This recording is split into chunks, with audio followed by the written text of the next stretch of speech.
Hello, xin chào tất cả các bạn đã quay trở lại kênh của Đình Hoàng Vlog. Hôm nay mình mới đi học về nhưng mà thế là cô Bình đã tự làm cho mình cái món đó chính là món trứng chim cút chiên mắm. Thì mình cũng chưa biết là món này nó có cái gia vị nào, thì các bạn hãy cùng mình thưởng thức nhé. Đó, bạn thấy chưa? Trứng vàng óng luôn.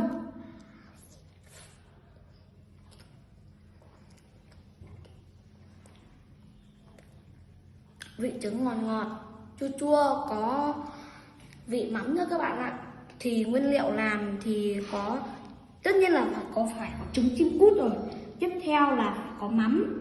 Tiếp theo sẽ là một chút ớt và một chút muối.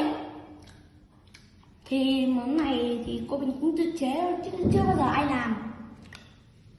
Thế thì cái video này cũng chỉ cho các bạn biết là cái món trứng chim cút nó làm như thế nào thôi. Thì nếu như cái tập sau mà mình có thể quay được cái cách mà cô Bình làm cái món này thì các bạn hãy cùng xem nhé. Hẹn gặp lại các bạn trong các clip lần sau. Bye bye.